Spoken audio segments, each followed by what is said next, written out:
Olá pessoal, boa tarde a todas e a todos. Estamos dando início a mais um encontro síncrono aqui do Cálculo 2 pelo Projeto Newton. Sejam todos bem-vindos, os colegas que estão aqui no auditório. Sejam todos bem-vindos, os colegas que estão pelo Zoom. E hoje eu vou dar sequência à nossa revisão, né? Na segunda-feira eu resolvi um exemplo com vocês de uma prova do semestre passado, que foi uma prova do modelo remoto. E aí hoje eu quero fazer mais algumas revisões de alguns conteúdos que eu não tinha abordado lá e que vão ser importantes em relação à avaliação, tá? Eu vou, pra gente ir começando, a minha sugestão, eu vou dar uma passada nas listas antigas de vocês, discutir algumas questões da lista, que é uma forma da gente revisar todo o conteúdo que vem desde lá do segundo ciclo de atividades, tá bem? Eu vou comentar brevemente, fazer alguns exemplos semelhantes. Tá, uma das coisas é que a lista de vocês, lembrando que a lista de vocês está com data de ser entregue agora amanhã, né, quinta-feira, é importante que vocês finalizem a lista, tá? Desde a semana passada, eu estava sugerindo e incentivando vocês a tentarem finalizar a lista com antecedência para terem mais tempo para revisão, né? E é muito importante fazer a lista, pessoal, nesse processo de revisão para avaliação, vocês vão perceber que realizar a lista de exercícios vai contribuir muito em relação à avaliação, tá? Tem uma pergunta ali no chat, deixa eu só dar uma lida. Professor, pode fazer uma similar a 5 da lista? Tá bem, Eduardo, vou fazer sim. Professor, só uma dúvida aqui sobre o horário da prova de cálculo 2, ocorre de 11h10 em diante, certo? Tá, aí tem uma questão, Cássio. Já foi encaminhado para os alunos a confirmação da prova presencial e ainda hoje deve chegar a confirmação da prova remota. Prova presencial, para os alunos que marcaram que vão fazer prova presencial, enviaram comprovante de vacinação, como era para ser feito, vão fazer naquele horário que está marcado, tá? Então, é 11h10 para os alunos da manhã e é 2h50 para os alunos da tarde. Aí, bem, se caso, Cássio, você seja o aluno da manhã, aí sim começa às 11h10. Mas em relação, se você é um aluno matriculado à tarde, a prova começa no horário da aula da tarde, 2h50, tá bem? Tá. No caso de quem vai realizar a prova pela manhã, e caso tenha sido autorizado, começa às 11h10 e vai até 12h50. Lembrando que é sempre bom chegar uns 10 minutinhos antes, porque tem que fazer a comprovação.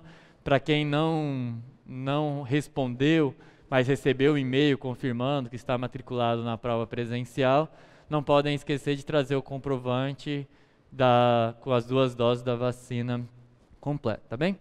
E sim, Eduardo, eu vou fazer algo semelhante à lista 5, eu tenho uma série de conteúdos para revisar, tá bem? Então a gente vai encaminhando desde o começo da revisão. Ok? Vamos lá. Eu não posso resolver com vocês as questões da lista, então eu vou pegar algumas questões semelhantes. Se vocês observarem a questão número 1 aí, é muito parecida com o que a gente já fez na lista 3. Eu vou pegar aqui a lista, essa aqui é a lista 4, aqui é a 4 também, lista 3. A lista 3, vamos começar com a revisão da lista 3. Tem só uma questão da lista 2, vou voltar aqui com vocês, já mais distante, que na época eu chamei bastante atenção de vocês em relação a esse tipo de questão. E como já passou algum tempo, eu quero revisar com vocês, que é essa questão número 4, tá? Tem uma questão na atividade de monitoria semelhante. Eu vou fazer um exemplo com vocês desse daqui, principalmente para os colegas que talvez não tenham realizado alguma coisa desse tipo. Eu quero relembrar vocês desse tipo de questão. Não vou resolver essa aí não, mas eu quero fazer um exemplo semelhante, tá? Eu acho que talvez ajude vocês a entender, para quem ainda não entendeu esse tipo de questão, eu entendo que para alguns essa parte do conteúdo já vai estar bem mais simples, mas eu preciso fazer a revisão toda para atingir todos os colegas, tá bem? Eu acho que uma das formas que eu acho mais eficiente de vocês entenderem essas questões de recuperar a função a partir das suas derivadas parciais é fazendo o processo contrário, tá? Como que essas coisas são elaboradas. Se você pensa numa função f de xy, vamos pensar que f de xy é, sei lá, x ao quadrado y mais y ao cubo vezes x, cosseno de y mais y seno de x mais 1, tá? Só para não ficar... Pensa nessa função, uma função grande, e vamos observar o seguinte: se você colocar essa função f de 0, 0, por exemplo, só para você ter um ponto que pertence ao gráfico dessa função, você vai observar que aqui dá 0, cosseno de 0 é 1, isso aqui vai dar 0, aqui dá 1, então é 2, tá? Então, no 0, 0, essa função dá 2.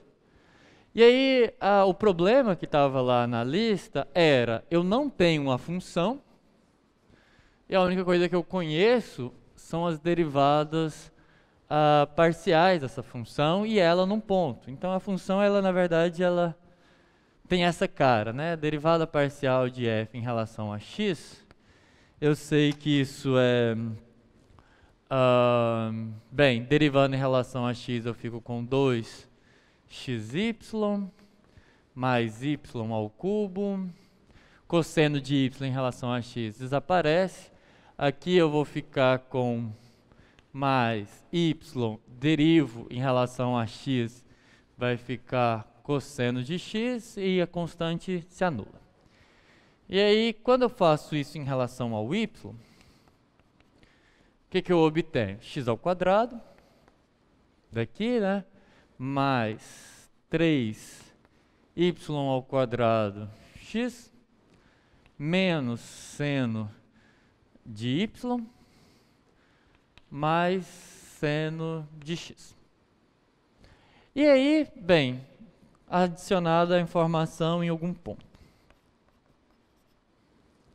Observe que essa função, depois da avaliação, quando a gente retomar as nossas atividades, a gente vai falar de integração. E aquele problema clássico de recuperar primitivas, a gente não vai fazer ele com tanta recorrência, porque ele recai no problema de cálculo 1, assim como esse. Então, recuperar a função, recuperar a primitiva a partir de derivadas parciais, não é tão interessante. Então, quando a gente for falar de integração, em geral, a gente vai ficar trabalhando com integrais definidas. Então, vai ser volumes, hipervolumes e coisas desse tipo.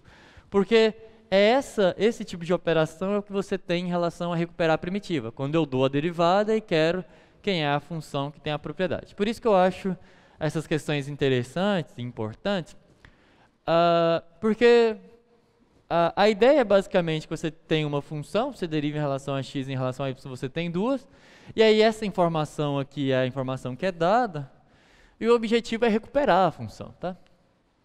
Então, se você voltar lá na lista, volta lá, por favor.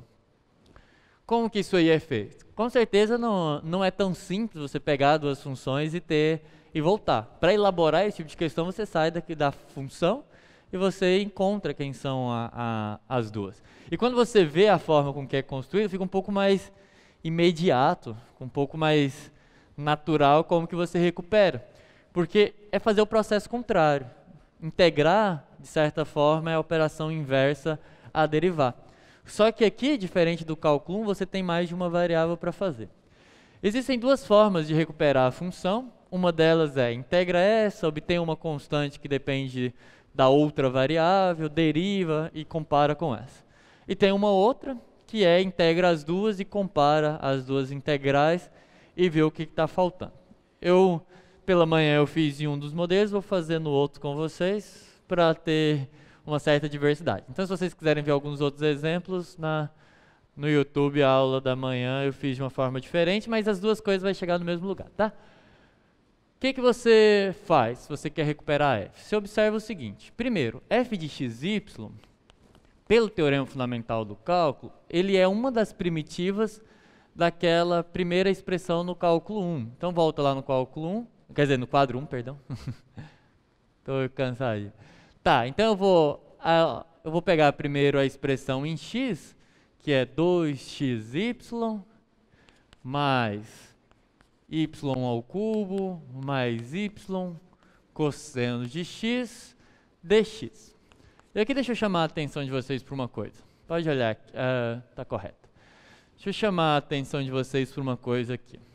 No cálculo 1, acho que todo aluno de cálculo 1, ou quase todo aluno de cálculo 1, fica muito preso àquela ideia de, eu não posso esquecer do dx. E talvez lá não faça tanto sentido para vocês de por que é tão importante que eu coloque o tal do dx. Fica parecendo que é só um preciosismo de professor, só um jeito de tirar décimos. Mas não é, pessoal, é porque o dx ele é o elemento diferenciável que ele diz em relação a quem que você está integrando. Ele tem um papel nessa expressão. Porque observe que se eu não coloco, se eu faço igual vocês na prova e deixo essa integral desse jeito, eu não sei como é que volta. Bem, quem que é a integral disso? Eu integro em y, ou eu integro em x, ou não integro em nenhuma delas? Porque isso aqui poderia ser em z, né? E aí tudo é uma constante. Então, essa informação, que lá parece, às vezes vocês acham que é desnecessária, ela é extremamente importante para você entender como que você integra. Eu estou dizendo que, para mim, x é variável e todo o resto é constante. E esse tipo de raciocínio vai ser muito importante quando a gente for falar de integrais múltiplas, tá? Continuando. Quando eu integro aqui em x, e aí esse dx me diz aonde eu estou integrando, eu vou obter o y é uma constante, ele pode sair da integral, 2x em relação a x, x quadrado. Então vai ficar yx quadrado, mais, isso é uma constante, porque eu estou integrando em x. Então y ao cubo x, mais, isso é uma constante, porque eu estou integrando em x, integral do cosseno, seno. Y seno de x. E aí tem uma constante que vem do fato de que essa é uma das primitivas dessa função. Porém, essa constante, dado que eu estou integrando uma função de duas variáveis, ela pode conter parcelas que são funções apenas de y. E essa é a grande diferença em relação ao cálculo 1, e particularmente a única, tá? Então tem uma constante aqui, vamos chamar de C1, que depende de y. Tá, mas por outro lado, também é verdade que f de xy, e essa é uma outra forma de resolver a mesma questão, é a integral, volta lá no quadro 1,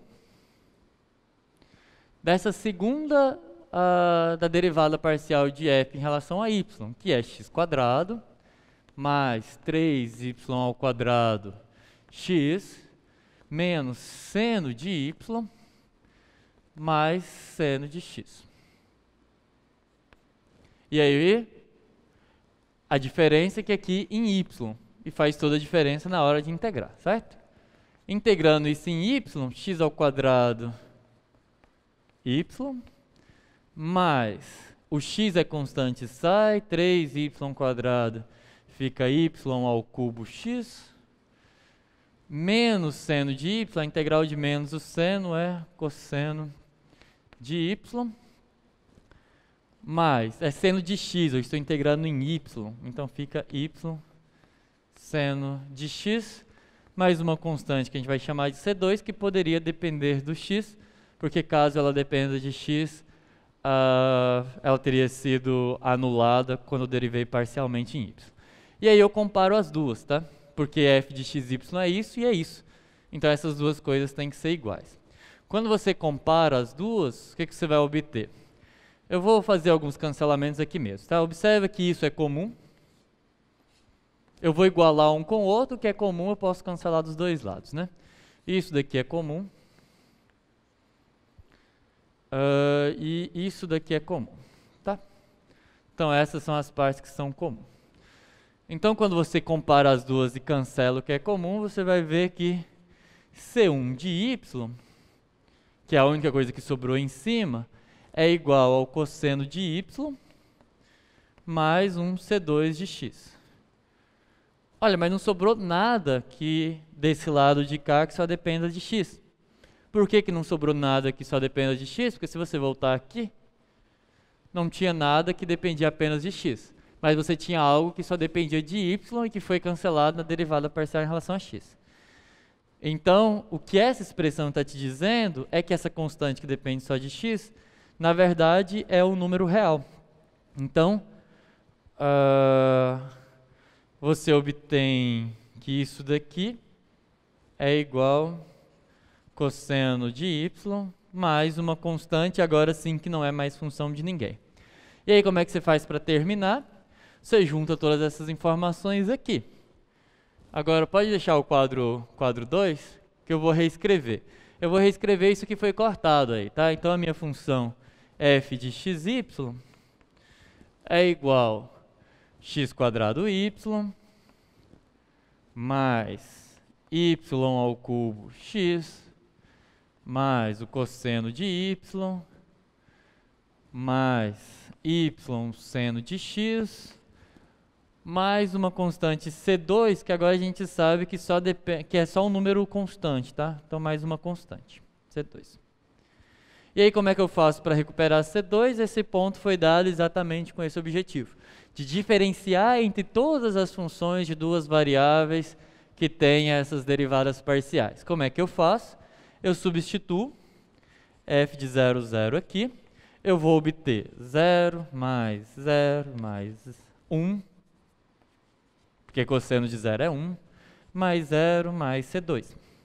E por outro lado, tá, aqui eu escrevi errado, né? Porque essa daqui é 2. Tá?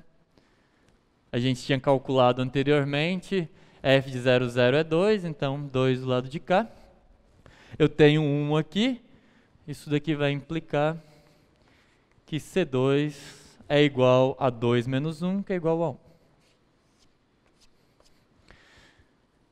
Observe que a gente volta, mas não é necessário. Eu só precisei fazer a conta com essa. Ficou claro como é que resolve isso?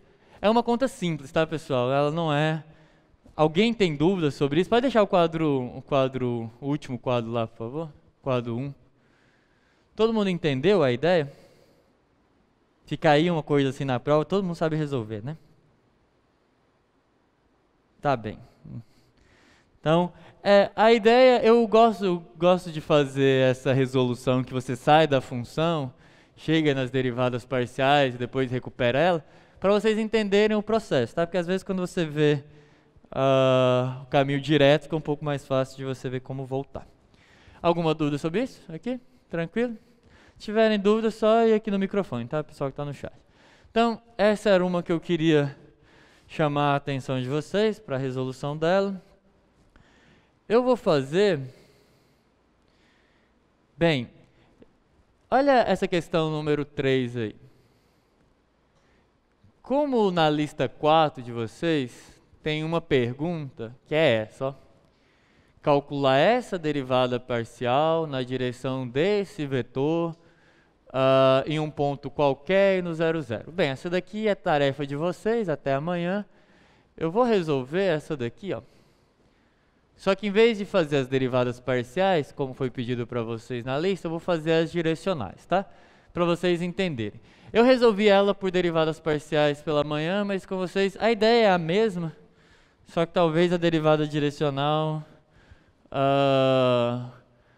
acrescente um pouco na discussão em relação principalmente ao limite, o que acontece ali no 0, 0, tá bem? Então vamos lá, eu vou reescrever essa função, é a função f de xy igual a x ao cubo menos xy quadrado sobre x quadrado mais y quadrado. Se x e y é diferente do 0, 0 e é 0 caso contrário. Ou simplesmente se x e y é igual a 0, 0, né?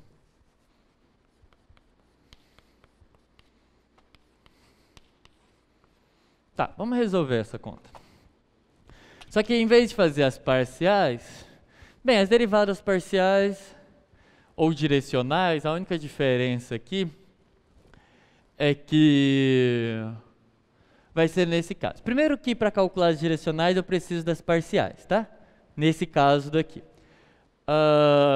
Lá na lista 4 de exercícios de vocês, foi dado um vetor, eu vou escolher um outro aqui.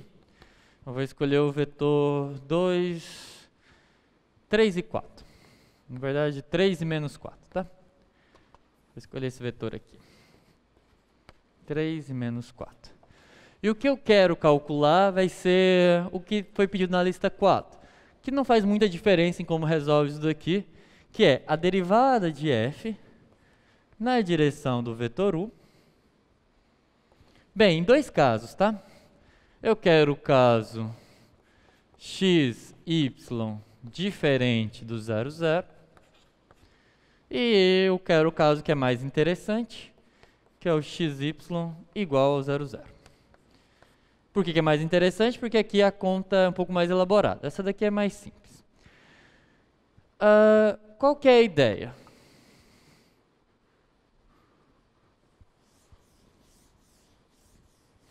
E aí aqui vem uma coisa muito importante, que alguns alunos ainda estão errando, tá? Tem alguns alunos que me mostram as contas. Fiz essa derivada parcial, tá errado, mas eu não estou conseguindo ver o erro. Tem muito aluno escrevendo derivadas direcionais como sendo vetores, tá? E o que é muito importante a gente entender é que não faz sentido você pensar na derivada direcional como sendo um vetor, porque as próprias derivadas parciais clássicas, elas são, em particular, derivadas direcionais. Quando a gente vai fazer derivadas parciais, você pega a função, fixa ou essa direção aqui, e considera esse segmento, que é nada mais, nada menos, se aqui é o x, aqui é o y, é você derivar na direção dada pelo vetor 1, 0, chamar ele de E1. E quando você faz a outra derivada parcial, que é você fixar alguma coisa aqui, e olhar nessa curva, o que você está fazendo é derivando na direção de um vetor E2, que é o vetor 0, 1. E tanto a derivada na direção do E1 como no E2 são as derivadas parciais, e é uma função de várias variáveis, mas a valores reais. Então, a mesma coisa vai acontecer nas derivadas direcionais, que nada mais é do que escolher uma outra direção, tá? O que eu quero dizer com isso é o seguinte: o que eu escolhi lá, o vetor lá no quadro 3, é o vetor... Só mostra lá, por favor. Olha lá, eu escolhi a direção do vetor 3 menos 4. 3 menos 4. Então, bem, 3 menos 4 mora do lado de lá, né?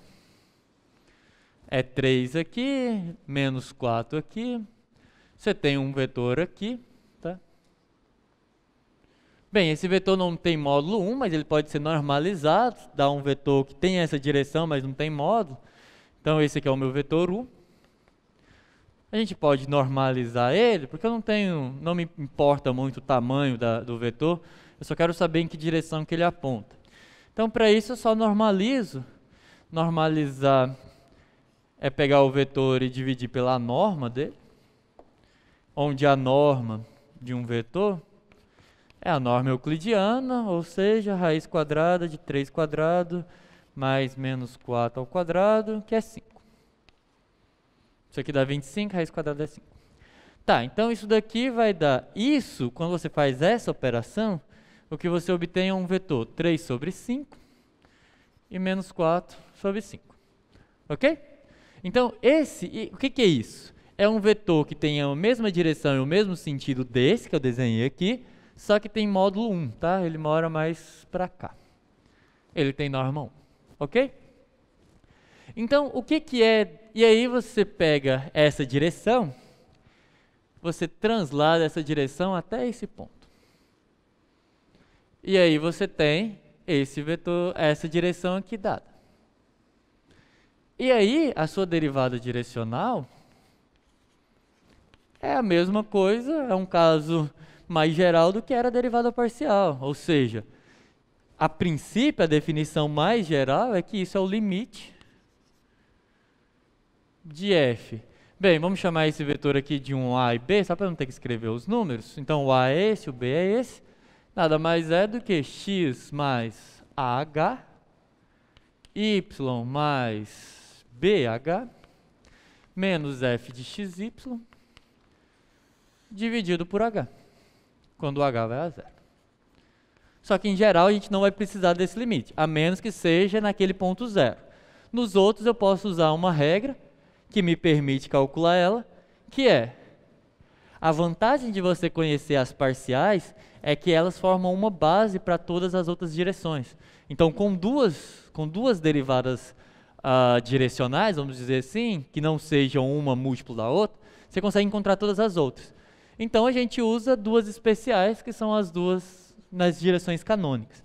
O que eu quero dizer com isso é que, em vez de calcular esse limite, sempre que as derivadas parciais existirem, eu conhecer, eu posso reescrever essa derivada como sendo o gradiente da f interno com o vetor u normalizado. Ok? Essa é uma formulazinha importante que é bom lembrar, porque facilita bastante as contas. E com ela, com essa fórmula aqui, a gente vai conseguir calcular as derivadas direcionais lá do quadro 3, no caso em que as derivadas parciais existem. E eu vou usar essa daqui de cima quando eu não puder fazer com essa fórmula, porque eu não conheço as derivadas parciais no 0, 0, elas não são contínuas, tá bem? Então vamos lá. Então é isso aí que eu tenho que calcular. Vamos repetir volta lá no quadro 3, por favor. Bem, o que eu vou fazer em relação ao quadro 3? Eu vou calcular as derivadas parciais, que eu preciso do gradiente, né? O gradiente da f em xy é um vetor onde a primeira coordenada é a derivada disso em relação a x e a segunda coordenada é a derivada disso em relação a y. Então, derivando, e eu estou olhando a de cima, tá? Porque o caso 0, 0 é o caso complicado. Olhando lá de cima em relação a x, eu vou ficar com 3x². É uma regra do produto, então é uma regra do quociente, né? 3x² menos y², que multiplica de baixo, menos a de baixo em relação a x, que dá 2x, que multiplica de cima, xy² sobre a de baixo ao quadrado. Tá, então essa é a primeira coordenada do meu gradiente. Ficou grande pra caramba, né? Eu tenho que fazer o outro lado. Por sorte, eu acho que tem um quadrado aqui. Por sorte, em relação a y fica um pouquinho menor, né? Então acho que vai caber. Então vamos lá. Agora eu vou calcular isso daqui nada mais é que a derivada de f em relação a x, claramente num ponto diferente do 0, 0, por causa desse denominador. Quando eu fizer em relação a outra, acreditem se quiser, isso vai dar menos 2xy, que multiplica x² mais y², menos 2y, que multiplica de cima, né? Que é x² menos xy² e novamente dividido pelo denominador ao quadrado. Qualquer dúvida pode falar, tá, pessoal? Isso aqui, que está escrito aqui, é a derivada da f em relação ao y. Ok, quer só derivar isso aqui em relação a y, 2 cai, o menos fica, é isso daí, tá? Até aqui tudo bem? E aí, com isso, a direcional já vem de graça, nesses pontos diferentes. Então, não vou nem escrever aqui, eu vou trazer já para o... Pode deixar aí no quadro um pouquinho? Eu vou trazer... Bem, eu não vou fazer essa conta, até porque é muita coisa, eu não vou ficar distribuindo esse produto aí. Mas o que vai aparecer aqui, pode ir aqui no quadro 3, é que, no caso de x e y ser diferentes do 0, 0, aqui aparece o gradiente da f, que a gente acabou de calcular, interno com o normalizado. Só para entender, tá, pessoal? deixando. O que vai aparecer aqui é isso. E o que é o U normalizado? A gente calculou no quadro 1, o U normalizado é o vetor 3, tá aqui, né? 3 sobre 5, menos 4 sobre 5. Tá? Agora, apesar de eu não querer fazer essa conta, porque vai ficar muito grande, eu quero chamar a atenção de uma coisa. Produto interno, você faz essa coordenada, então vamos lá, é 3 sobre 5 vezes o quê? Vezes essa parte aqui. Então, o que vai acontecer? Você vai ter um 3 sobre 5 que multiplica tudo isso. Mais, aí você volta aqui, ou no caso menos, porque tem um menos no 4, então menos 4 sobre 5 vezes esse daqui. O que eu estou chamando a atenção? Não dá um vetor, dá isso daqui vezes 3 sobre 5 menos 4 sobre 5 vezes isso daqui. Então dá uma expressão gigante, mas não é um vetor. O que geralmente os alunos fazem na avaliação? Escrevem isso, aí colocam 3 sobre 5 aqui, vírgula, e colocam menos 4 sobre 5 aqui. Produto interno nunca é um vetor, tá? O único produto que tem a propriedade de ter como resultado um vetor é o produto vetorial, e ele nem funciona para duas dimensões. Então, isso aqui é um número, tá? É a soma disso multiplicado por 3/5, com isso multiplicado por menos 4 sobre 5. Tá certo? Tudo certo aí no Zoom? Entenderam? Essa parte eu vou fazer a outra. Tudo certo? Beleza. Então, a outra parte, que aí já é um pouquinho mais difícil.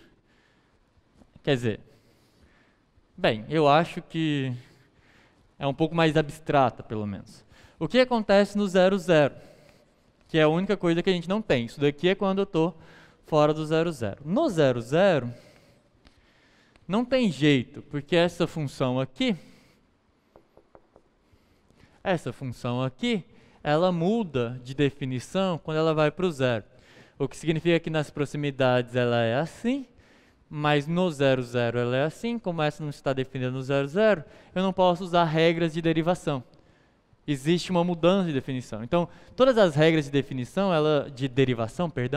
todas as regras de derivação, elas são deduzidas você pegando aquele quociente, produto, que seja, e aplicando o limite. A gente só não faz isso porque é cansativo, num curso de cálculo 1 ficar demonstrando, mas elas vêm daquele limite.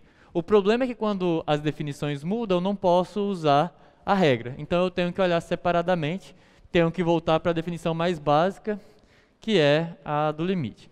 Então isso daqui vai ser o limite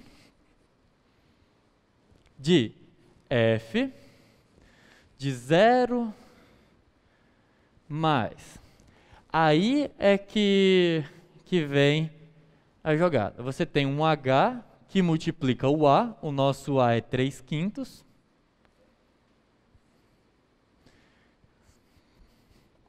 Escrever bem bonitinho aqui para... Então, é no 0, 0, então eu dou um incremento, mas eu dou um incremento na direção do vetor. Só que com o vetor unitário, porque se for o vetor não unitário vai dar errado. Na lista de vocês o vetor já está unitário. Mas aqui eu quis fazer o mais geral, então 3/5 e depois 0 mais h que multiplica menos 4/5. Isso daqui é o que está lá no quadro 1 como definição. Mostra lá o quadro 1, por favor. Tá vendo? A definição lá de cima. Eu dou incremento no x e no y e depois eu tiro a função naquele ponto. Lembrando que o a e o b aí são exatamente as coordenadas, a primeira e a segunda coordenada do vetor normalizado.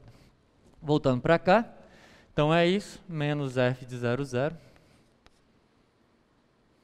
sobre h. E aí, é essa continha. Vamos torcer para dar um limite bonitinho, né? Porque eu peguei um outro. Em geral, quando você mexe muito, fica mais complicado, mas vamos acreditar que vai dar certo. Então, no x vai ter 3h sobre 5. Tá, isso aqui é o limite quando o h vai a 0. Então vamos calcular isso aqui. O que eu estou dizendo aqui é que a função não vai caber aqui mesmo, então eu vou reescrever, só para ficar mais claro para vocês que acontece. Isso é o limite quando h vai a zero de f de 3h sobre 5 menos 4h sobre 5 menos f de 0, 0, que por definição é zero, certo? Então não tem nada para subtrair aqui, porque o f de 0, 0 eu defini como sendo zero. Então é simplesmente isso sobre h. Beleza.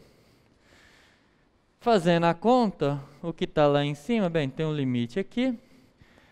Vai ficar 3h sobre 5 ao cubo menos 3h sobre 5 vezes menos 4. Da onde está vindo isso? Da expressão da função, tá? Menos 4 sobre 5 ao quadrado. E aí aqui embaixo, bem, da definição da função, você teria x e y ao quadrado. Com esse h, fazendo divisão de frações, eu vou colocar o h aqui. E vai ficar 3h sobre 5 ao quadrado, mais menos 4h sobre 5 ao quadrado. Todo mundo entendeu por que é essa expressão?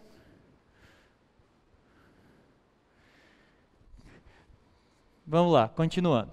Todo mundo entendeu por que é essa a expressão? Eu apliquei aqui, tá? Se você voltar aqui no quadro 1, eu coloquei 3h sobre 5 no x, menos 4h sobre 5 no y, e apliquei a continha. Ok, eu vou continuar daqui. Eu vou precisar de um pouquinho mais de quadro. A letra do professor é muito grande e atrapalha um pouco, né? Mas eu tenho que terminar essa conta. Vou ter que trazer para cá mesmo. Então vamos lá. Então a derivada que me falta, que é a parcial em relação ao 0, 0, vai dar o limite quando o h vai a 0. Fazendo aquela conta ali, vai ficar 3 ao cubo 27, h ao cubo, 5 ao cubo 125, menos 3h vezes menos 4h ao quadrado, 4 ao quadrado 16, vezes 3, 48, h vezes h ao quadrado, h ao cubo.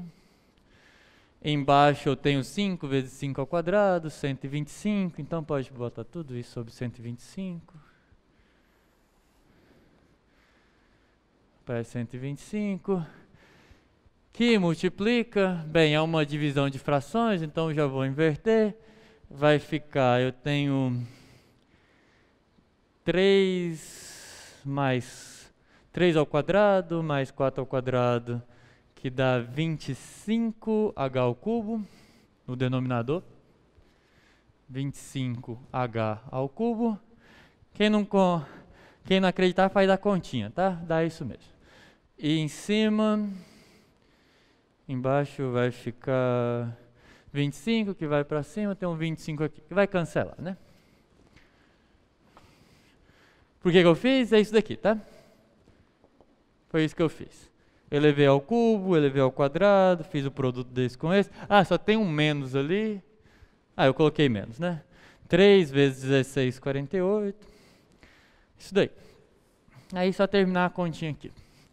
Já deu para ver que os H's vão embora, né? 25 com 25 se cancela. H ao cubo cancela esses H ao cubos aqui. Vai ficar o limite, quando o H vai a 0, de 27 menos 48, que dá menos 21, sobre 125. Isso aqui não depende mais do H, se o professor não tiver errado continha, dá isso aqui. Que não se simplifica porque 5 não divide 21. Entenderam a conta? É muita conta, mas a ideia é essa. E é assim que faz a da lista também. Tá bem? Alguém pediu para repetir. Volta lá para mim rapidinho. Só ver quem pediu.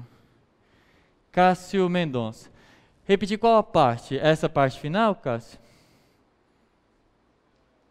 Tá. Não, depois eu vi que ele já entendeu. Tá bem. É essa continha, tá? Você faz os cancelamentos. Então tem duas formas. Forma número 1, que na lista de exercícios de vocês, e caso caia alguma coisa parecida com essa na prova, você pode usar sempre que as regras de derivação funcionem. Normaliza, se o vetor não estiver normalizado, faz produto interno e lembra, coloca um lembrete lá no mapa mental de vocês de que derivadas direcionais são funções de várias variáveis, mas a valores reais. Isso não pode dar um vetor, tá? Não pode ter uma vírgula. Se aparecer uma vírgula que não é de um número, tá errado, tá? E aí, no caso que você não tem, é esse daqui do quadro 2. Quando você não tiver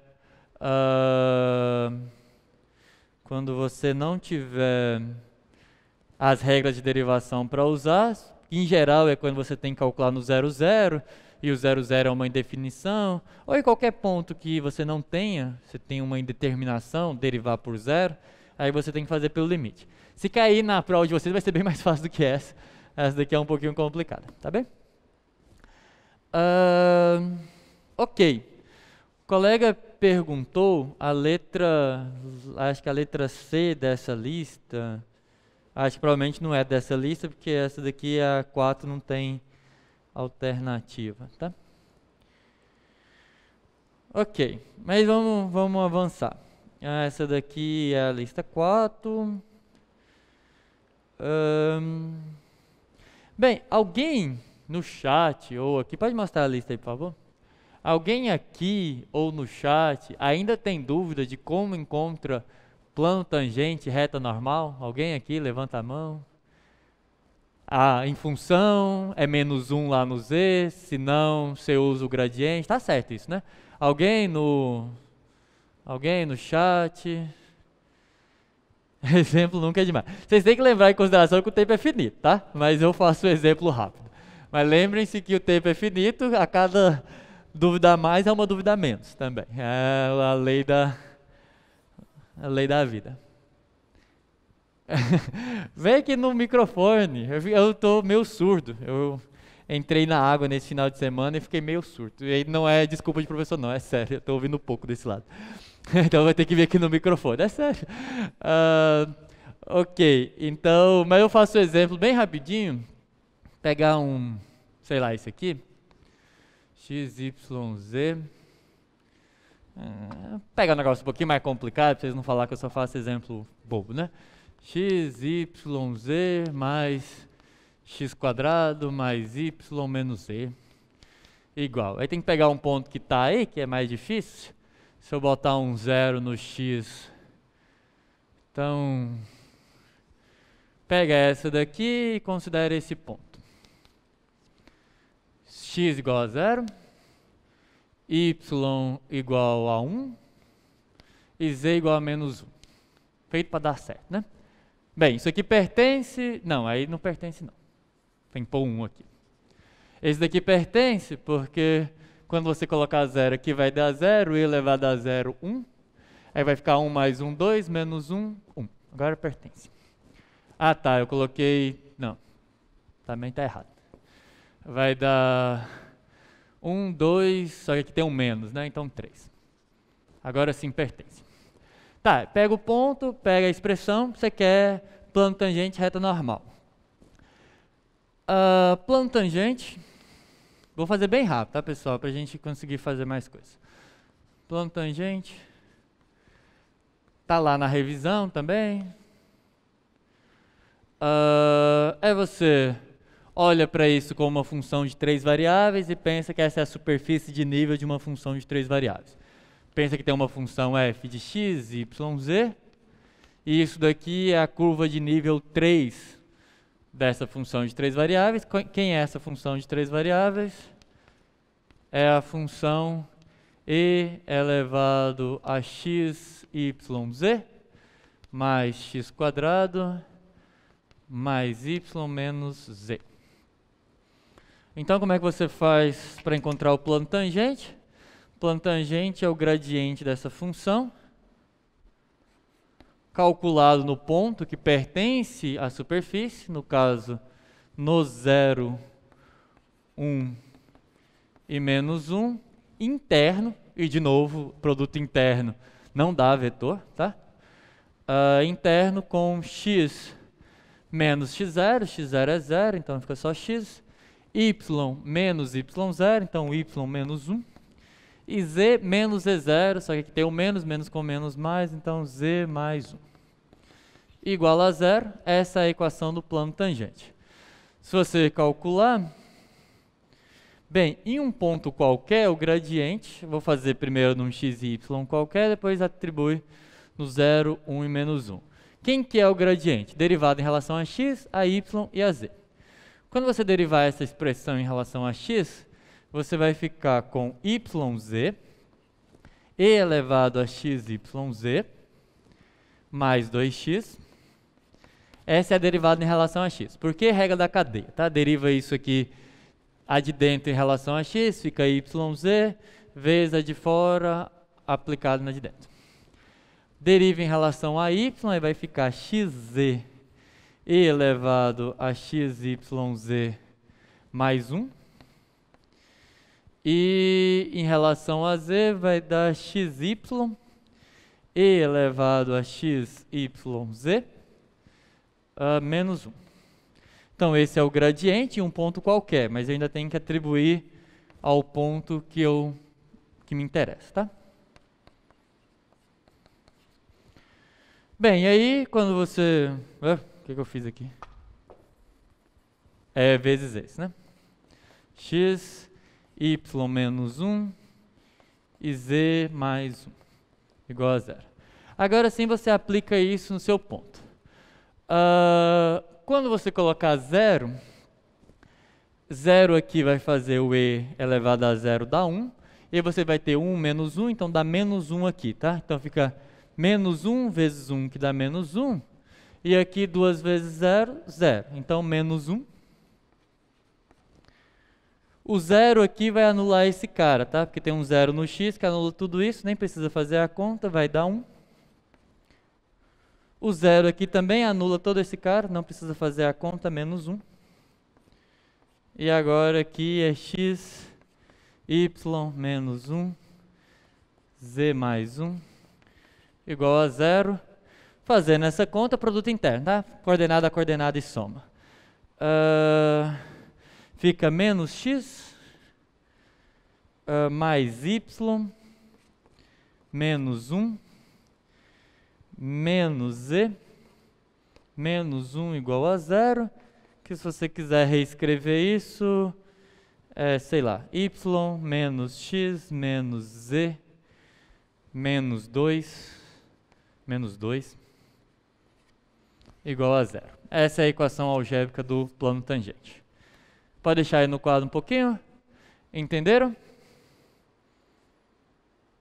Agora que eu descobri que era brincadeira, já foi, Cássio. Mas deixa aí. E aí eu vou escrever rapidinho a reta normal. Não vai ser ruim não, porque eu vou usar essa mesma para fazer um exemplo de regra da cadeia, tá? O exemplo não vai se perder não. Já calculamos mesmo as derivadas parciais dele. Vou usar para fazer a regra da cadeia. Só terminando a reta normal. Reta normal é bem fácil, né? Reta normal, a expressão geral dela é x, a equação vetorial é essa, tá? x0 no ponto, x0, y0, z0, que o nosso é 0, 1 e menos 1, mais lambda vezes o vetor gradiente, tá? E o nosso vetor gradiente nesse ponto é menos 1, 1 e menos 1. Para quem não quer lembrar a fórmula, bem, tá lá na revisão, mas isso daqui é x0, y0 e z0, lambda, e esse cara aqui é o gradiente de f no x0, y0 e z0, tá? Então, é isso. E aí eu vou aproveitar esse exemplo para revisar com vocês bem rápido, regra da cadeia quando você tem uma função que é vetorial e uma função que é de várias variáveis. Depois eu uso o exemplo mais simples para fazer daquela que é uma função de R2 em R2. Então, considere essa mesma função aí, tá? Você tem essa f de x, y, z igual a e elevado a x, y, z mais x quadrado mais y menos z. Imagina que você tem uma curva, tá?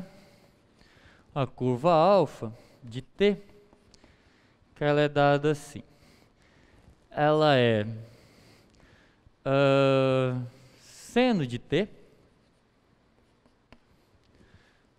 ela é cosseno de... Eu estou querendo que ela passe no 0, 1, menos 1 para ganhar o ponto, tá? Então ela é cosseno de t, e aqui eu vou dizer que ela é t menos t sobre... Não, se for aqui no 0... Tá, estou sem criatividade, vai ser menos cosseno de t aqui. Só para funcionar, tá? Tá, imagina que você quer calcular... Você pega essa curva alfa de t e compõe com essa f. Isso vai dar uma função... Observa que alfa é uma função que sai do R e vai no R3. Concorda? E a f, ela sai do R3 e vai no R. O que significa que eu posso fazer uma composta, vamos chamar de G de t, que é dada da seguinte forma. Eu pego a f e componho com o alfa de t. Ok? Eu posso fazer isso. E isso vai me dar uma função que sai desse, porque é o mais interno, e vem para esse, que é o mais externo. Então, essa é uma função que vai de I em R. É uma função de cálculo 1. E eu posso derivar essa função. A derivada dessa função é calculada pela regra da cadeia. E ela é dada da seguinte forma. G' de t. Bem, regra da cadeia é a derivada da de dentro vezes a de fora. E aqui é verdade também. Vocês podem ter isso em mente para lembrar, só que aí você vai ter que ter em mente que a derivada de uma função vetorial é um vetor.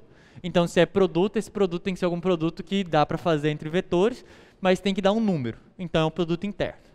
Então, isso é alfa' de t interno com o gradiente, que faz o papel da derivada, entre todas as aspas, da função f, aplicada em alfa de t, tá? Bem, a princípio, isso daqui seria G' de t é igual. Se você deriva, o alfa eu tomei como seno, cosseno e menos cosseno, ficaria derivada do seno, cosseno de t, derivada do cosseno, seno de t, derivada do cosseno menos seno de t, e depois menos cosseno de t, a derivada disso, agora sim, seno de t.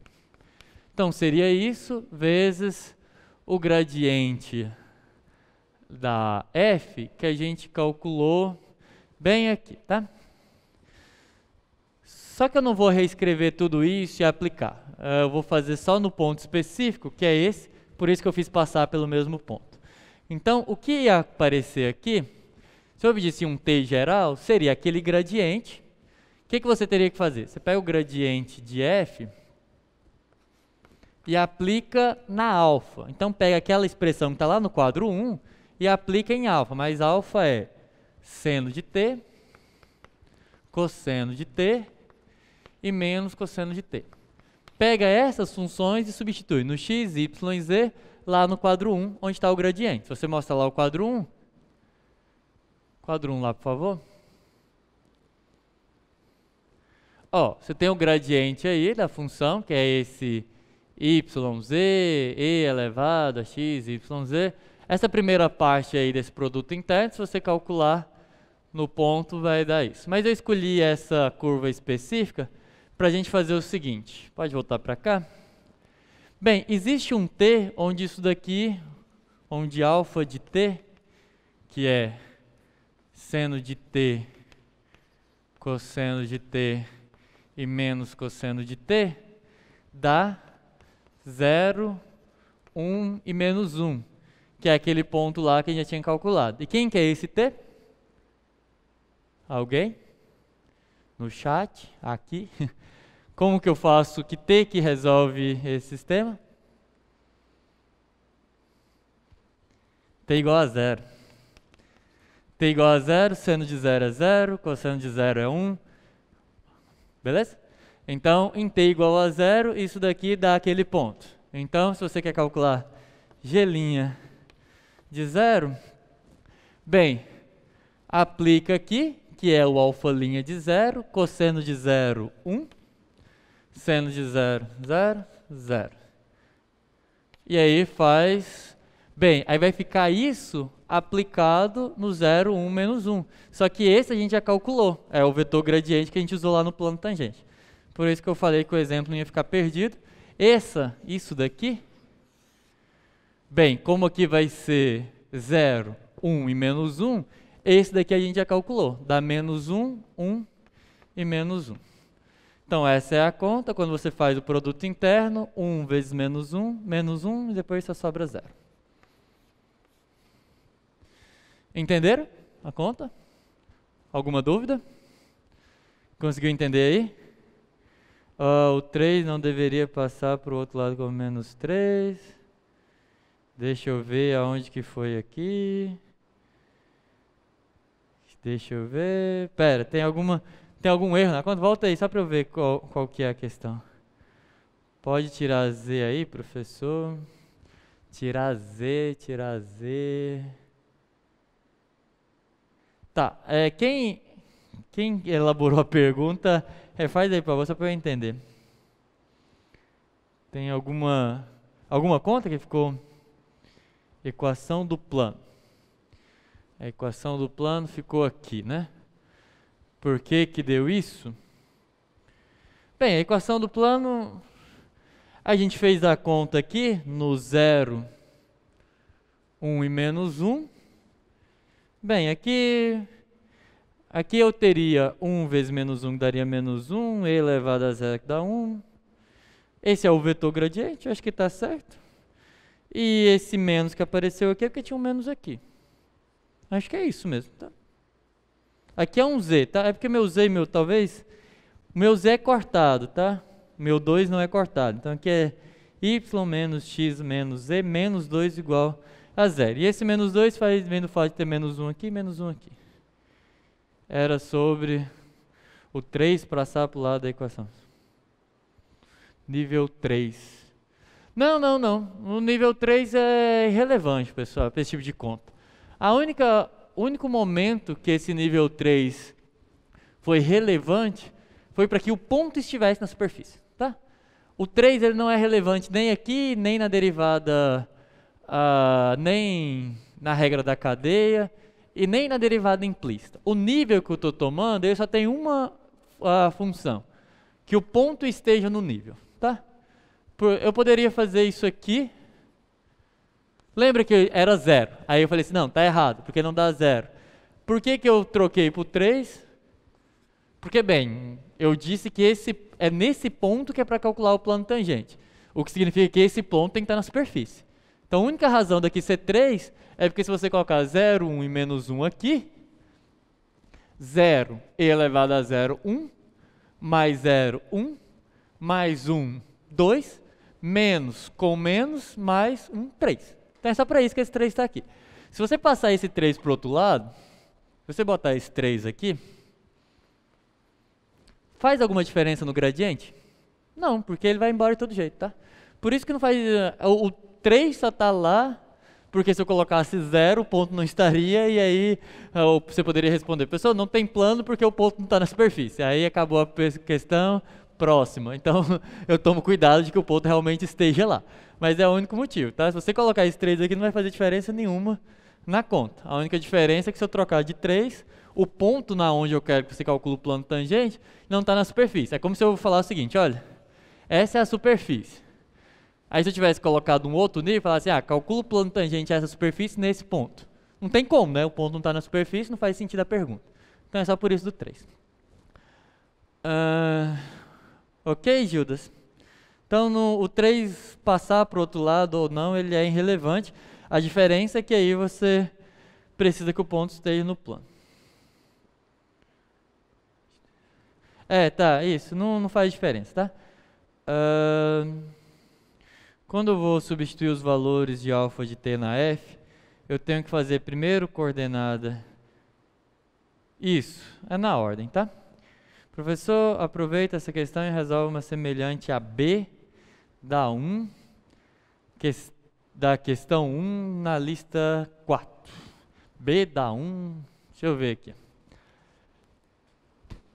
Tá, dá para fazer também, usando essa mesma função aí. Seria até, se pegar uma função mais simples, é até mais fácil. Mas vamos usar ela, tá?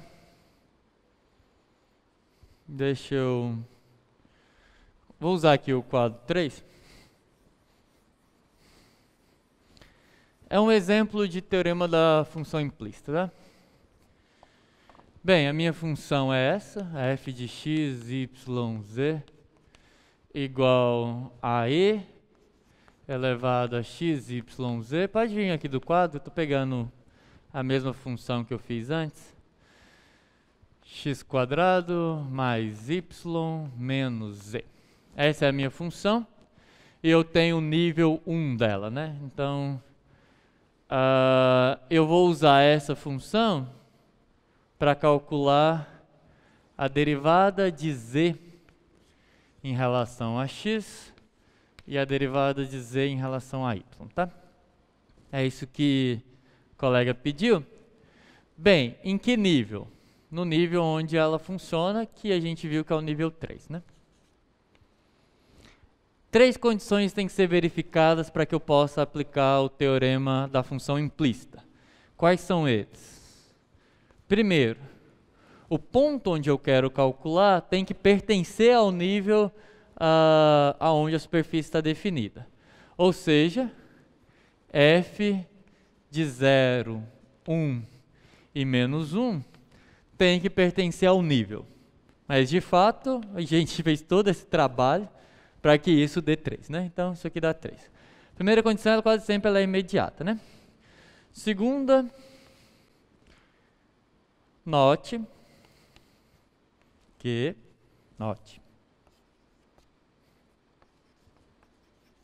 f de x, y, z é de classe C1. Por que essa função é de classe C1? É soma de uma função exponencial com uma função polinomial. Então você pode colocar aqui, vírgula, pois é soma de funções elementares, tá? As funções elementares elas são de classe C infinito. Funções elementares são polinômios, exponenciais, trigonométricas, logaritmo, funções potência como um todo. Essas funções, aonde elas estão definidas? Bem, as funções potência poderia dar problema no zero, mas tirando o 0, 0, você tem elas deriváveis até de todas as ordens. As raízes é que dá problema, né? Que as raízes, quando você deriva, vai para baixo, aí você não consegue derivar no zero. Mas aqui você pode simplesmente dizer a exponencial e polinômio são funções de classe C1, então, pois ela é uma combinação de funções elementares e funções elementares são de classe C1. Não vou escrever isso, vocês escrevem lá na prova, na lista. Então, ela é de classe C1 porque ela é soma de funções elementares. Terceira propriedade é garantir, e aí note, eu quero calcular a derivada de z em relação a x e de z em relação a y.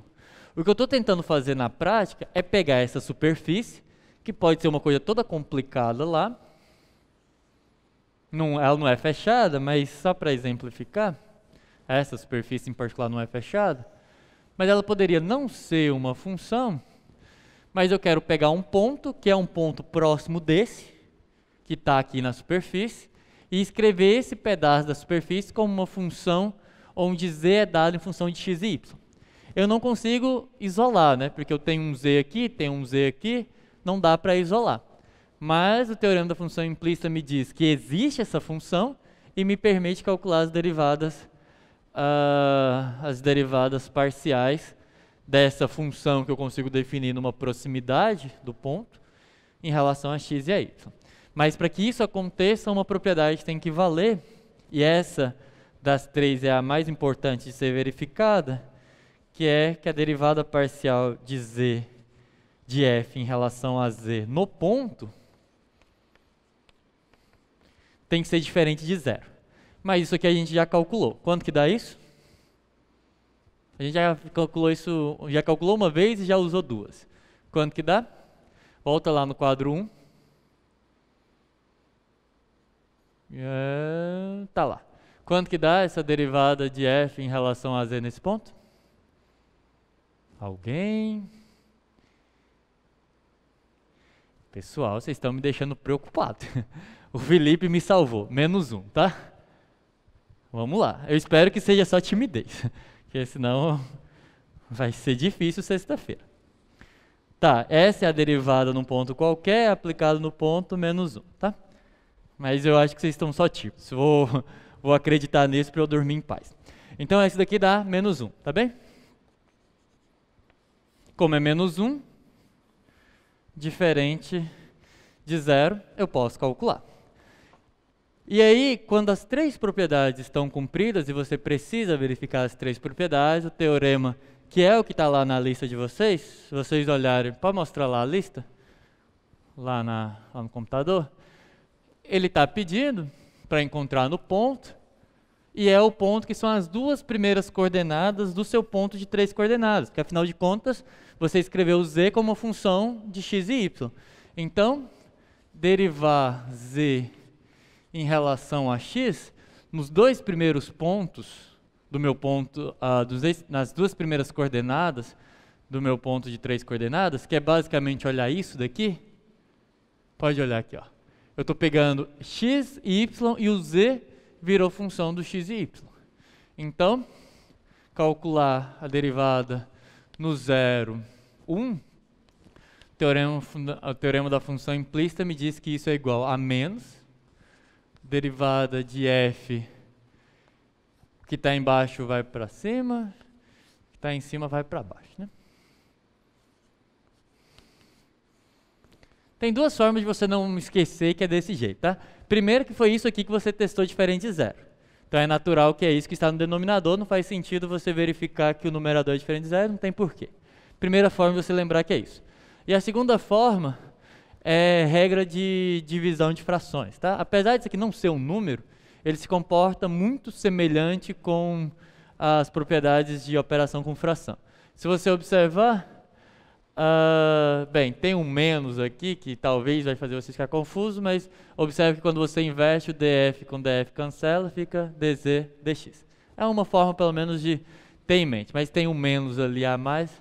Não é que um é igual a menos o outro, esse menos vem da derivação pela regra da cadeia. Ok. Quanto que é a derivada de f em relação a z? Obviamente, nesse ponto, que é o 0, 1 e menos 1. E aqui 0, 1 e menos 1. Bem, a gente já concorda que o denominador é menos 1, né? Isso foi o que a gente acabou de fazer. Esse denominador, a gente viu que é diferente de 0, mais do que isso, a gente viu que é menos 1. Quanto que é o numerador? Nesse caso, o numerador é a primeira coordenada do nosso vetor gradiente no ponto, que é menos 1, então tem menos, menos 1. Menos com menos, mais, com menos, menos. Então, essa é a derivada da z em relação a x. Em relação a y, no 0, 1, que está embaixo vai para cima, que está em cima vai para baixo. Isso, de novo, no ponto, tá?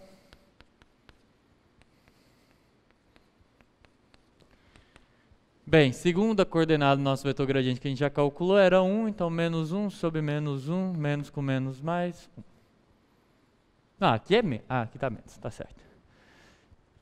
Conseguiu... Pode deixar aí no quadro, tá? Deixa aí no quadro. O quadro 2, isso. Jorge, deu certo? Conseguiu entender? Ok. Então, deixa eu ver que eu já revisei, vou voltar aqui na lista. Plano tangente a gente revisou, mesmo eu achando que essa daqui é a nota que eu estou considerando que vai ser garantida, tá? A nota mínima, eu espero que seja a nota que vale uma questão de plano tangente reta normal. A derivação implícita, revisamos isso daqui também. Esse tipo de questão, que eu acho... Tem algum colega falando para eu não esquecer da número 5. Deixa eu ver aqui qual que é a número 5. Deixa eu fazer rapidão um exemplo semelhante à da número 5. Eu já fiz exemplos como esses, tá, pessoal? Mas eu acho que por ser o último conteúdo, deixa eu fazer O primeiro exemplo que eu fiz de multiplicador de Lagrange é semelhante com isso daí. Mas vamos fazer aqui.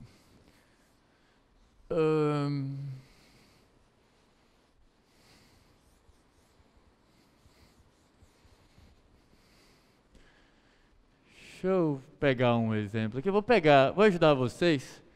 Mó colher de chá que eu vou dar para vocês aqui, ó. Vou dar um exemplo, vou ajudar vocês a começar essa daí pelo menos, só não vou dar a resposta final. A função é f de xy igual a e a xy. Eu tenho duas regiões. A região, vou chamar de A e B, só para diferenciar. Primeiro é a região xy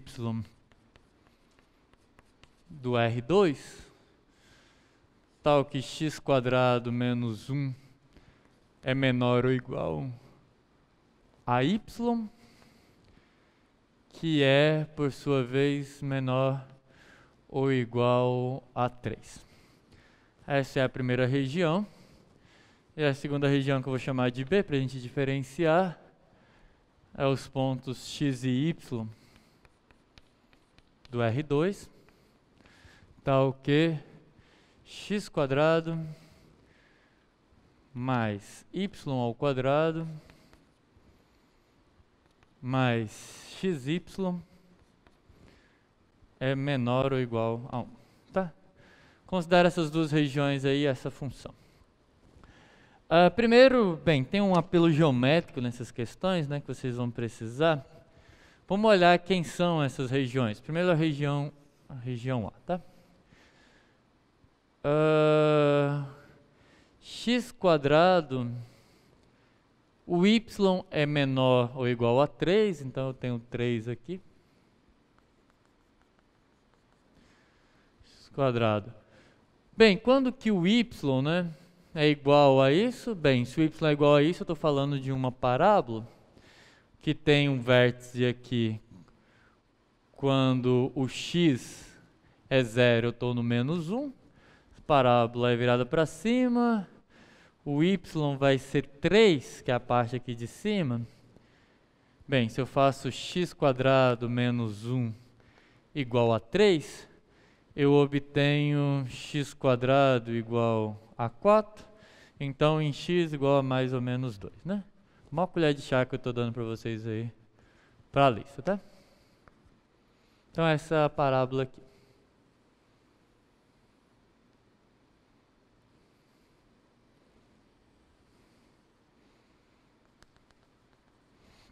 Rapaz, não parece uma parábola nem aqui nem na China, né? Tá péssimo aqui. É porque eu quis passar num ponto que não passa, né? É 2 e é aqui, né? É isso que, por isso que deu errado. Aqui, menos 2. Ela passa aqui. Agora sim vai aparecer uma parábola. Tá melhor, né? Bom não tá, mas tá melhor. Então é nessa região aqui, tá? O que você tem que fazer? Para encontrar máximos e mínimos dessa função, nessa região fechada e limitada, porque é menor ou igual, então... Rapaz, o giz está desmanchando, meu. Então é essa região aqui, tá? O que você faz? Primeiro, os pontos que estão no interior. Calcula o gradiente. gradiente dessa função deriva em relação a x, fica y e a xy, deriva em relação a y da x e elevado a xy. Se você quer que isso seja igual a zero, qual que é o ponto? 0, 0, ok? Porque a exponencial ela nunca se anula. Então, quando você tem um produto dando zero, tem que ser o que está multiplicando por ela. Então, o ponto crítico dessa função é o ponto 0, 0. Bem, e aí aqui você não precisa usar hertziana, porque você está querendo máximos e mínimos absolutos. Então é só você testar em todo mundo. Testa no 0, 0, f de 0, 0 é 1. Tá bem, essa daqui é a parte fácil, não tem problema. Lembrando que, só um detalhe, tá pessoal? Eu vou fazer alguns passos aqui da lista. Não escrevam exatamente como eu, que senão vão achar que vocês colaram entre vocês e vão zerar. Então, vocês precisam entender a solução, mas façam diferente, senão vocês vão ter tudo a lista zerada. A ideia é essa, mas não faça igual. Pelo amor de Deus, que depois eu vou ter que me explicar lá com o Marcel. Então, só para vocês entenderem a ideia. A ideia é essa. Aí, bem, essa parte eu acho que é a parte mais simples, ninguém teria muita dificuldade. Mas o que acontece? Você ainda tem que considerar nessas duas fronteiras, certo? O problema dessa questão são as fronteiras. Tem duas coisas em relação à fronteira. Nessa fronteira aqui de cima, é fácil de resolver, porque essa é uma fronteira que é linear, que você pode simplesmente considerar o seguinte: quando você está aqui, o y é constante igual a 3. Então você pode pensar numa função que é g de x, que é igual a e elevado a 3x, com x variando de menos 2 até 2. Concorda? E aí você está exatamente andando nesse segmento. E aí você só encontra o máximo que isso aqui obtém. Só que é uma função de uma variável só. Isso aqui você pode resolver usando o cálculo 1. E na verdade, por ser exponencial, você pode usar simplesmente o ensino médio. A exponencial ela é sempre crescente. Qual que é o maior valor que isso assume aqui? E elevado a sexta, tá? A função exponencial ela é sempre crescente. O que eu quero dizer com isso é que quanto maior o x, maior a exponencial, e quanto menor o x, menor a exponencial. Então o maior valor que está sobre esse segmento é o 2. Então e elevado a 6. Maior valor aqui, o máximo aqui, então você já tem o 1. O e a sexta, que é bem maior do que o 1, então seria um candidato. E aí o que acontece nessa parte? Essa parte não é tão simples. Essa parte é multiplicador de Lagrange. Então esse é um problema que usa os 3 métodos. Dentro, ponto crítico. Nessa fronteira você só parametriza. E aqui é multiplicador de Lagrange. Qual é o multiplicador de Lagrange? Você já tem o gradiente da f. O gradiente dessa daqui, isso daqui é dado pela seguinte equação, tá? É o x ao quadrado menos 1 mais y igual a 0. E é mais y? Não, é menos y. Menos y igual a 0. Por quê? Porque isso daqui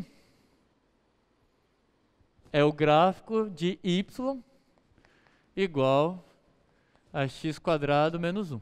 É a mesma técnica que você usa para usar... Hoje eu estou cheio de pleonasmo, né?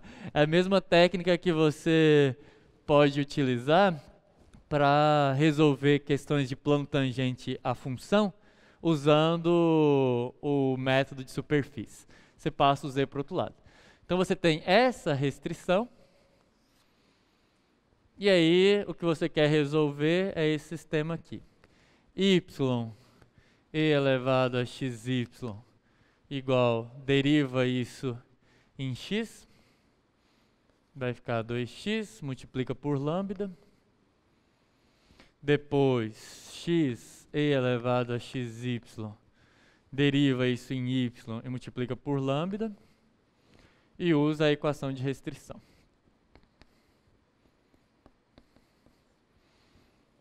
Para não falar que vocês não vão fazer nada, isso aqui dá para vocês resolvem, tá?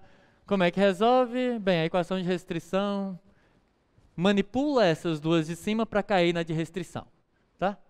Observe que você tem um x aqui, aqui você tem um y, então se você multiplicar da forma adequada, você consegue voltar para a equação de restrição, vai encontrar o lambda, com lambda você resolve lá. Quem pediu da questão 5? Ficou claro como é que faz? Alguma dúvida sobre isso? Essa é a parte que você não sabia? Como é que sai daqui? Tudo certo? Ficou bom? É assim que faz, tá, pessoal? Se voltar lá na lista... Ah, tá, nem precisa voltar na lista, na verdade, porque a outra é essa daqui. Bem, e aqui, o que vai acontecer? Essa daqui é a mais clássica, não tem essa parte linear, só tem isso. Então você vai dentro, mesma técnica, fora, escreve isso daqui, menos 1 igual a 0, ou isso daqui igual a 1. Essa é a equação de restrição, certo? Do mesmo jeito que eu fiz nessa parte da parábola, você vai fazer em relação a essa curva quando ela é igual a 1. Essa é a fronteira do seu domínio. Então você vai usar multiplicador de Lagrange na fronteira e dentro você usa pontos críticos. Tá claro? Vou ter que... Não, eu não... Bem, eu não estou dizendo que eu seja o único caminho. Porque uma coisa que vocês têm que entender em relação a essa questão é isso daqui, tá? Volta lá no enunciado rapidinho, por favor. Ó, responda o que se pede. A função f possui extremos absolutos na região? Se sim, calcule esses extremos absolutos. Uma parte da resposta, uma boa parte da resposta, eu já dei para vocês. Mas uma das partes é, existe o ponto extremo. Teorema de Weierstrass, tá? Isso é só para ver, a única coisa que vocês têm que colocar lá é, sim, teorema de Weierstrass. Sempre que você tem um domínio fechado e limitado, teorema de Weierstrass, se você não lembrar como é que escreve Weierstrass, coloca simplesmente o teorema dos extremantes, ele diz que vai ter máximo e mínimo. O que precisa para isso valer? A função tem que ser contínua. Essa função é contínua? Claramente, né? Essa é exponencial. Já disse que ela é até ser infinito, quem dirá contínua. Então ela é contínua. Esse domínio é fechado? É, porque aqui tem as igualdades, então você tem a fronteira também. Teorema de Weierstrass, o extremo existe. Como encontrar esses extremos? Aí tem algumas contas. Uma das possibilidades é essa que eu apresentei para vocês. Olha no interior. Se no interior, se na parte onde não tem a igualdade acontecendo, existir um ponto máximo ou mínimo, esse cara tem que ser um ponto crítico, por causa daquilo que a gente viu na primeira parte da semana passada, que é os máximos e mínimos em regiões abertas, eles são pontos críticos. Os únicos pontos de máximo e mínimo que não são críticos são ou aonde a função não é derivável ou na fronteira. Essa função não tem nenhum ponto onde ela não é derivável, então só pode acontecer na fronteira. E a fronteira é essa. Bem, essa parte de cima não precisa de multiplicador de Lagrange, é muito mais fácil fazer essa conta do que resolver por multiplicador de Lagrange isso, seria trabalhoso. Mas se fizer por multiplicador de Lagrange esse segmento, também sai. A conta é trivial, mas sai também. E nessa parte aqui, aí é que está. Precisa de multiplicador de Lagrange? Não. Tem um outro caminho. Qual que é o outro caminho para você resolver sem multiplicador de Lagrange? Vem aqui e observa que o y é igual a isso. Resolve também, tá? Se você colocar y aqui igual a x² menos 1, você vai ficar com e elevado a x, que multiplica x² menos 1. Também vira um problema de cálculo 1. Resolve também. Então, por que eu falei por multiplicador de Lagrange? Porque essa daqui você não resolve sem multiplicador de Lagrange, tá? Por que essa daqui você resolve? Porque aqui você consegue colocar o y em função de x. Você isola, então você resolve aqui só em x, é técnicas de máximos e mínimos de cálculo 1. Deriva igual a 0 e faz aquelas continhas. Agora essa daqui você não consegue isolar o y. Quando você iguala aqui a 1, você não consegue isolar o y, porque tem um y², um y aqui e não sai. Aí essa aqui você precisa do multiplicador de Lagrange. Então, Bianca, a depender de como você fez, não precisa refazer. Existe mais de uma técnica para resolver, tá? E é por conta do freguês. Mas entenderam os dois caminhos? Entenderam? Você só precisa É difícil, porque tem muitas técnicas, né? Eu reconheço que não é simples, mas a ideia é essa. Você tem que encontrar no interior, nos pontos do interior você faz via pontos críticos, e na fronteira, aí você olha qual que é a melhor opção. Por exemplo, nesse caso, com certeza a melhor opção para a fronteira é escrever o y em função de x. É porque o multiplicador de Lagrange dá muita continha, às vezes vocês erram. Então, para essa, o melhor é você substituir o y primeiro por 3 e depois por esse daqui. Vai dar para resolver. Agora, aqui embaixo, que é a letra B, como eu não vou fazer as duas, aqui só o multiplicador de Lagrange, tá? Ah, pessoal, mas dá para isolar o y em função de x. Mais ou menos, tá? Se você aplicar aquela expressão, que é a expressão da fórmula de Bhaskara, você consegue encontrar o y. Mas aí tem dois caminhos, tá? Tem um caminho positivo e o caminho negativo. Aí é bem mais difícil do que resolver por multiplicador de Lagrange. Todo mundo entendeu o que eu quero dizer com isso? Isso daqui ainda dá para colocar o y em função de x em dois ramos, que é o que vem da fórmula de Bhaskara, somando o discriminante ou subtraindo o discriminante. Mas eu não sugiro ninguém fazer isso, porque a conta é bem escabrosa, tá? Fiz a A sem Lagrange. Dá para fazer, não é um problema não. Eu só falei do Lagrange porque na outra precisa. Dá para fazer sem Lagrange. Em geral, quando dá para isolar, é melhor fazer sem Lagrange porque o sistema é mais simples de resolver. Então, por isso que na hora que você falou que ia refazer, eu disse que a depender de como você fez, não tem necessidade de refazer. Tá certo? Tranquilo? Deixa eu ver o que mais. Falamos de máximo e mínimo. Quem aí ainda não foi atendido, manda pergunta aí no chat, porque eu já até esqueci o que vocês perguntaram. Tem um colega que eu acho que ainda não está com a pergunta, mas está lá em cima. Quem ainda tiver alguma dúvida que dá para resolver em 13 minutos, pode mandar aí no chat ou pode perguntar aqui. Vocês não vêm aqui, vocês acabam... É porque não tem dúvida, né? A galera aqui do auditório tô confiante. Tô brincando, pessoal. Dá uma preguicinha, né, de estar no microfone. Mas tá bom. Mas então, tá tranquilo o conteúdo? 4, letra C. Calcule a área máxima de um retângulo de lados paralelos aos eixos coordenados inscritos na curva dada por... 3x² mais 2y² mais igual a 60. Essa é boa, mas eu não vou fazer esse exemplo porque já resolvi muita lista de vocês, vou fazer outra, tá? É parecida, mas é diferente. Primeiro é que essa equação, só para vocês entenderem, isso é uma elipse, tá? Isso daqui é uma elipse. Então, quando ele fala restrito a isso, só para vocês entenderem se a dúvida for essa, isso aqui é uma elipse que, bem, passa... Se você quer saber por onde ela passa, divide aqui tudo por... Divide tudo por 60. Se você dividir por 60, você vai ficar com x² sobre 20. Mais y² sobre 30 igual a 1, tá? Então essa é uma... elipse que quando o y é 0, ela está em raiz de 20 e menos a raiz de 20.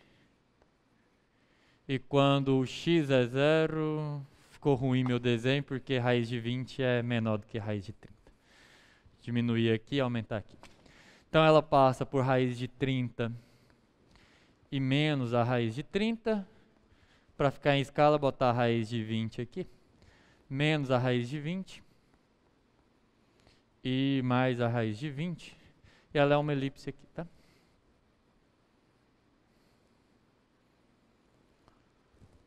E o que a questão quer é você faz um retângulo aqui. Volta lá no enunciado rapidinho, por favor. A área máxima é a área, tá? Então, pode voltar para cá. O que ele quer é maximizar a área restrito a elipse, tá? Não vou fazer esse exemplo, mas vamos... Não tem quase nenhuma diferença dele com o outro. Se você considera, sei lá, x... Qualquer exemplo que eu fizer vai acabar dando a mesma coisa. Mas eu vou fazer um que é mais complexo, vocês particularizam para esse. Vamos fazer assim. Vamos pegar o caso tridimensional disso. Bem, o que você quer aqui é maximizar essa função. Qual que é a área dessa figura? Se ela tem os lados paralelos aos segmentos. Quem que é a área desse retângulo?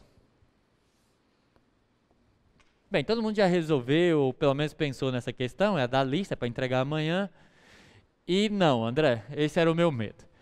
Uma coisa, espero que vocês não tenham mandado com XY. A área aqui não é XY, é 2x vezes 2y, que é 4xy, tá? Porque volta lá no enunciado. Ó, calcule a área máxima de um retângulo de lados paralelos aos eixos coordenados inscrito na curva. O maior que você consegue colocar, ele vai de menos y até mais y e de x até menos x, certo? Então, a largura é 2x e o comprimento é 2y. Então, toma cuidado que tem um 4 aqui, tá? Eu perguntei de propósito porque na prova anterior tinha uma questão parecida com isso e todo mundo maximizou com...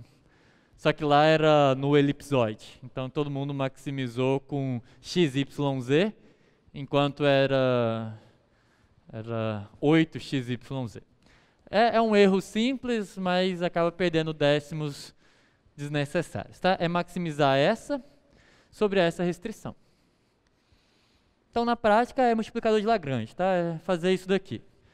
Gradiente da f igual a lambda gradiente da g, onde g é essa parte aqui dessa função. E a restrição, que é aquela lá. Então, a ideia é essa, tá?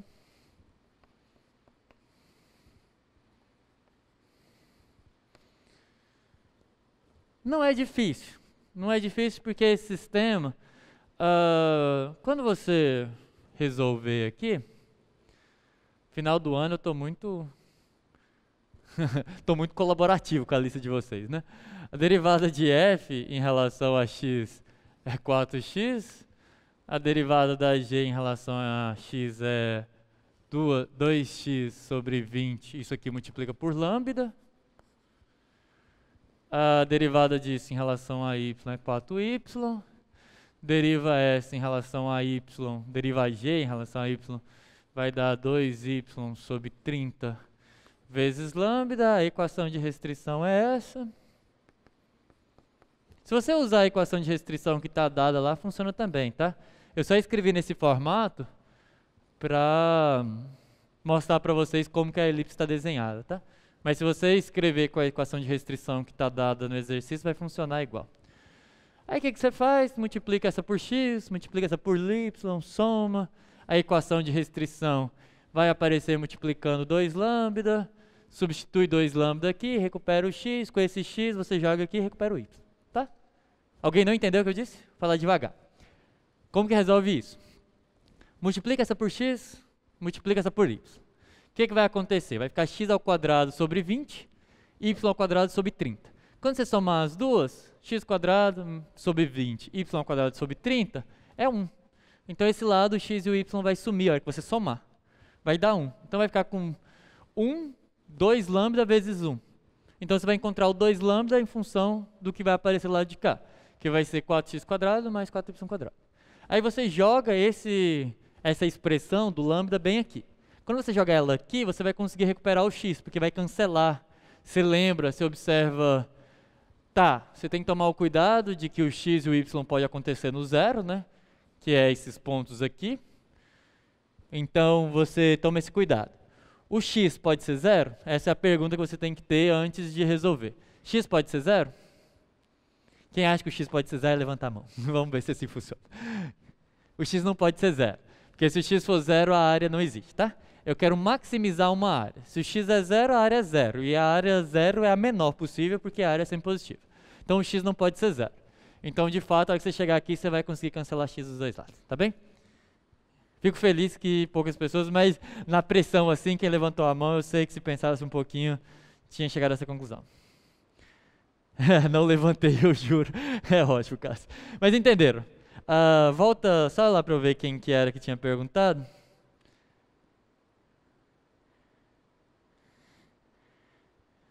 Tinha alguém que tinha perguntado aí sobre A4, cadê? Tem umas perguntas aqui sobre... Tá, acho que era outra, né? 4B, o Jorge. Entendeu aí, Jorge? Como é que funciona? Sobre as coisas sobre material didático, eu vou responder nesse 1 minuto que sobra. Entendeu? Bem, Jorge entendeu? O bom é que eu perguntei se o Jorge entendeu, aí 2 Jorge respondeu que sim, aí eu não sei qual que é. Talvez era perguntas típicas de Jorge. Então vamos lá. Desculpa, pessoal, eu tô bem humorado hoje. Desculpa. Sobre o que vocês podem trazer para avaliação, tragam lapiseira ou lápis. Eu sempre aconselho a parte de resolução ser feita a lápis, porque caso vocês errem, vocês apagam e não fica aquela coisa muito bagunçada, tá? E aí, mas traz uma caneta preta ou azul e a resposta final, por exemplo, aqui, o valor que você vai obter, que é o máximo, aí você escreve lá no final, faz um quadrado com a caneta, essa é a resposta final, para eu entender qual que é a resposta de vocês, mas a resolução eu sugiro, mas não é obrigatório, tá? Eu sugiro que façam a lápis, porque senão você erra e tem que riscar tudo e começar de novo, não é necessário. Régua, bem, não vai ser necessário, tá? Régua não tem necessidade, mas se quiser... Bem, régua, você não vai adiantar muito ela ser graduada, porque não vai fazer diferença, então usa o lápis, tá? Pega o lápis e usa como para fazer o risco, dá para fazer com lápis. Não tem necessidade da régua, graduada, pelo menos. Então, acho que não precisa. Bem, agora uma coisa... óbvia, tá? Mas eu vou dizer. Não é permitido calculadora, nem científica, nem normal, nem a do celular e nem um aparelho eletrônico. Provavelmente vocês vão ter que trazer o celular, mas desliguem eles. Pessoal, por favor, não tentem colar. Isso, como eu já chamei a atenção no começo, vocês já estão em um outro momento da vida de vocês. Se era engraçado, sei lá, no ensino médio, aqui é uma coisa bem... feia, tá? Então evitem isso. Eu acho que não tem a menor necessidade disso. Então, tome esses cuidados, vamos evitar certos constrangimentos. E assim, eu mesmo fico constrangido de chamar a atenção. Eu nem sou tão mais velho que vocês, apesar da minha cara de velho. Então eu fico um pouco constrangido de ter que ficar chamando a atenção, vocês são maiores de idade, coisas desse tipo. Então, vamos evitar esses constrangimentos, tanto para vocês quanto para mim, tá? Eu também fico constrangido em ter que lidar com essas coisas. Vamos evitar isso, vamos fazer da forma certinha, tá? É isso, pessoal. Acabou o tempo, então boa tarde a todos e até sexta-feira. Eu vejo todos vocês na sexta.